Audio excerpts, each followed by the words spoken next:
Soy la doctora Nisler Rodríguez Domínguez, especialista en primer grado en imagenología, y les voy a hablar sobre la utilidad del TAC de tora en el diagnóstico de infección por SARS-CoV-2.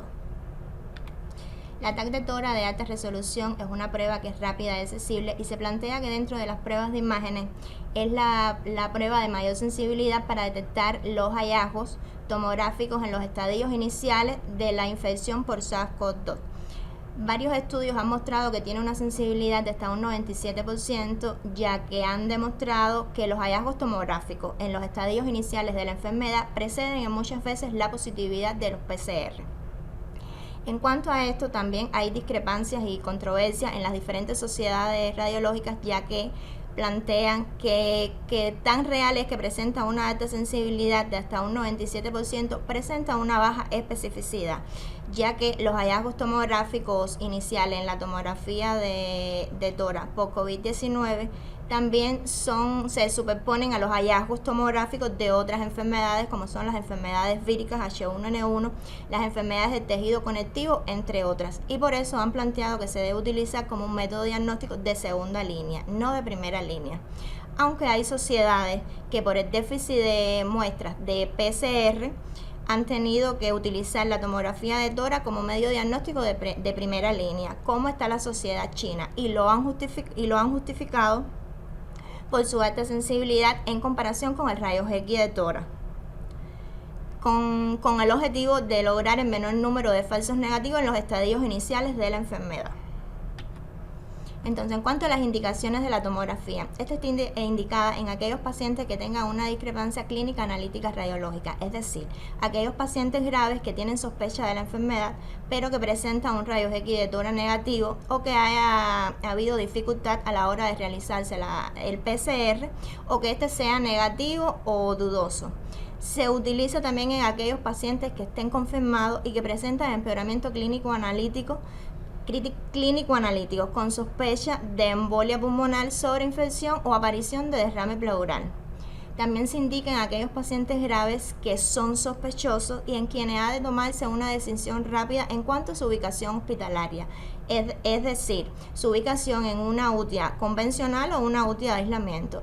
Y también se indica en aquellos pacientes con una patología crítica, con sospecha o duda diagnóstica de ser positivos, que se requiera tomar una decisión terapéutica inmediata y por tanto un diagnóstico rápido.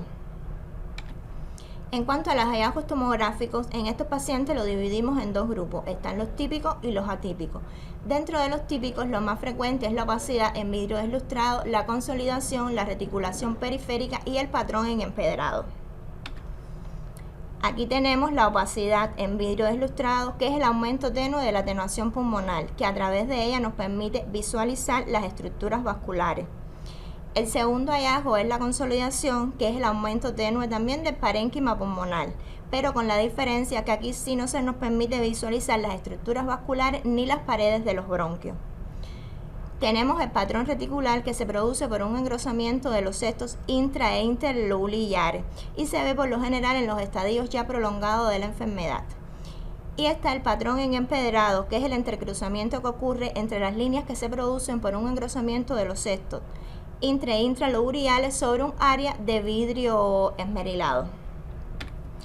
Están los hallazgos menos frecuentes, pero que entran también dentro de este grupo de los signos típicos, que está el signo del halo invertido, el signo de la burbuja aire-vacuola, los cambios de la vía aérea con las dilataciones bronquiales dentro de las áreas de vidrio deslustrado, la prominencia de los vasos y las alteraciones pleurales y subpleurales.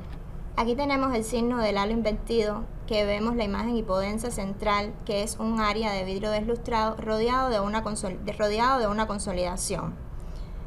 Esta puede tener forma de semiluna o en anillo.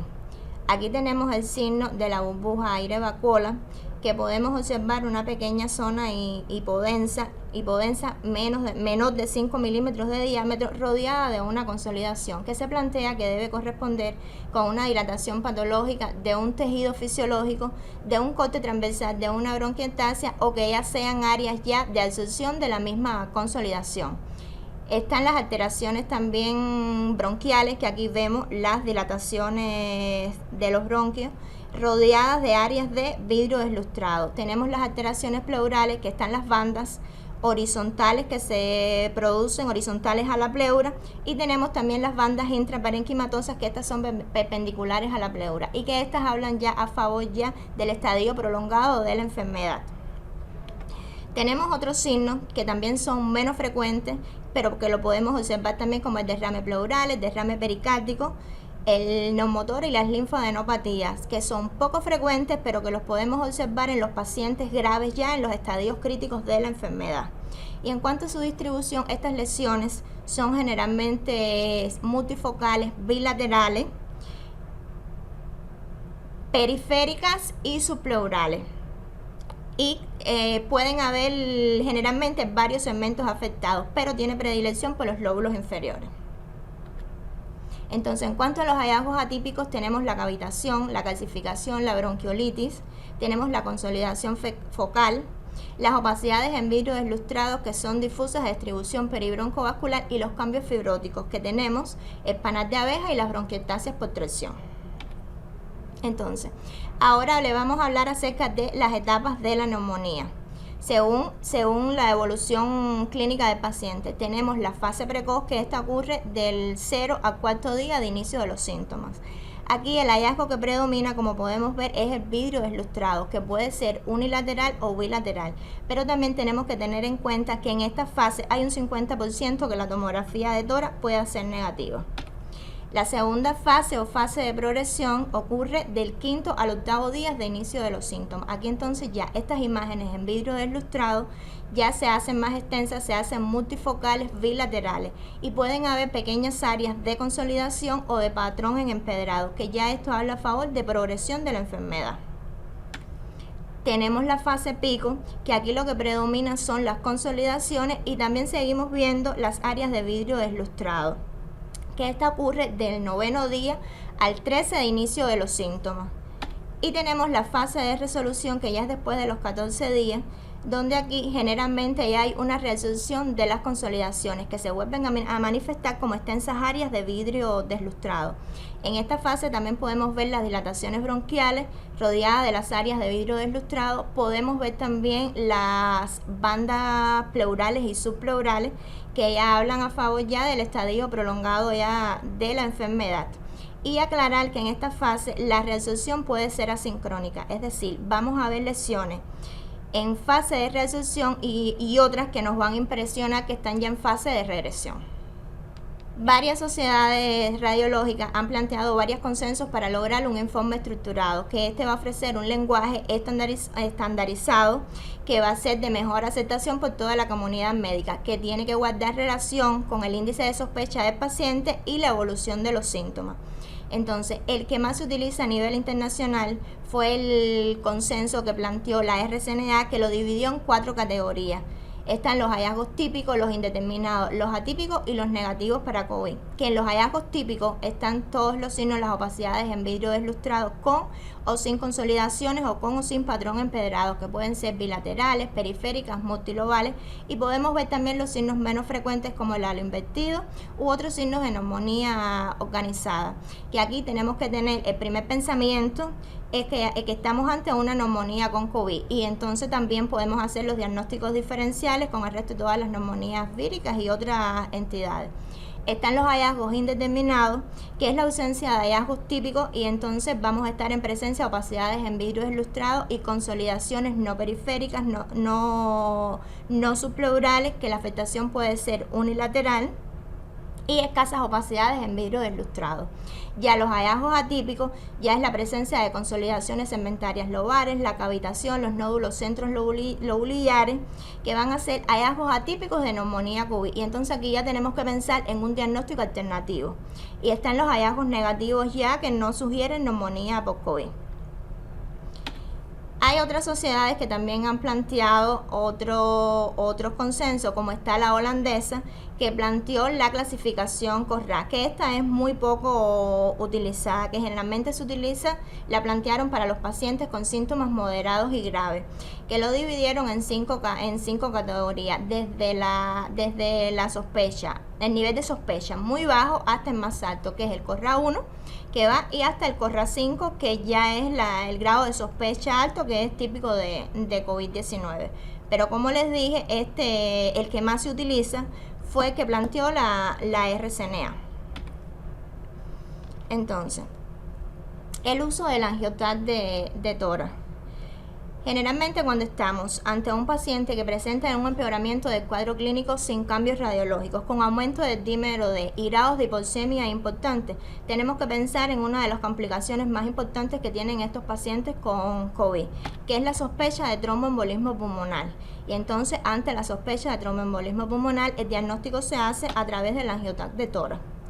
Que aquí, donde vemos un defecto de lleno de la rama de la arteria pulmonar derecha.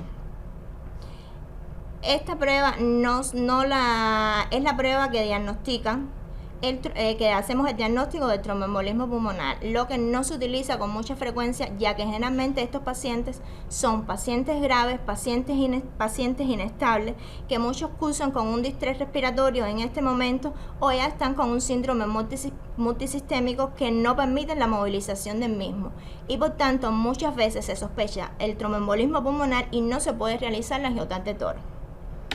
Aquí tenemos dos imágenes más, una en ventana de mediastino y en ventana de pulmón, donde vemos el esto que ocurre ahí, el defecto de lleno de la rama de la arteria pulmonar derecha. Entonces, ahora les voy a mostrar una serie de casos nuestros, de nuestro hospital. Aquí tenemos un paciente masculino de 32 años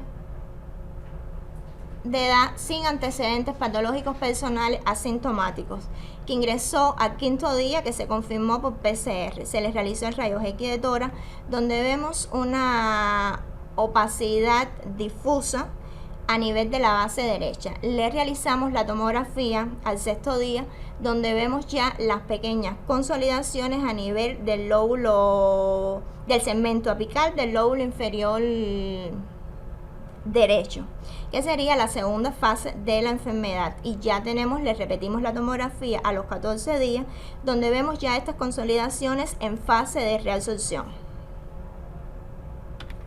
Esta es otra paciente de 79 años, hipertensa, diabética, que acude con fiebre, tos y falta de aire.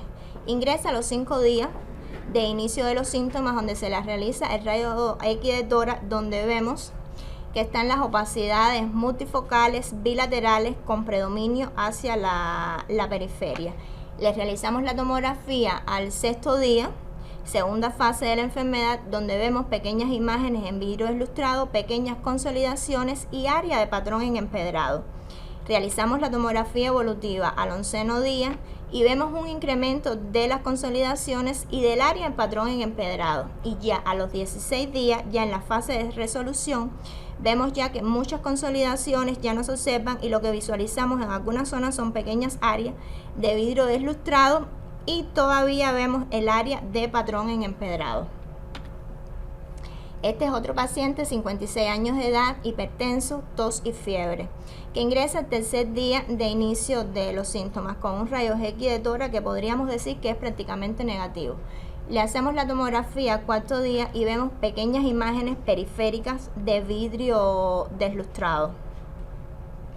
Al 8º día repetimos la tomografía, segunda fase de la enfermedad, y vemos que estas imágenes en vidrio deslustrado ya se hicieron más extensas, multifocales y bilaterales. Y ya a los 15 días, en fase de resolución, ya quedan ya pequeñas zonas de imágenes en vidrio deslustrado. Este es otro paciente de 68 años de edad, hipertenso, asintomático, que ingresa al 3er día, que se diagnostica por PCR con un rayos X de tórax normal. Le hacemos la tomografía de tórax por el antecedente de ser hipertenso y entonces vemos hacia lóbulos inferiores las pequeñas imágenes de forma nodular hacia lóbulos inferiores. A este paciente tuvo una evolución favorable y le hicimos el seguimiento por rayos X, no le hicimos TAC de tora evolutivo.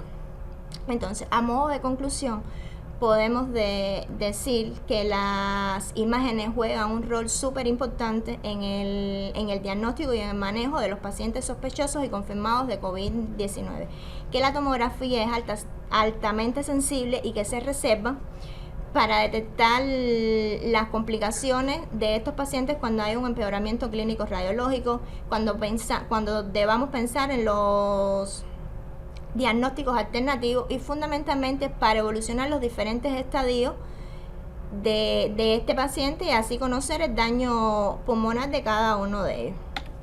Muchísimas gracias.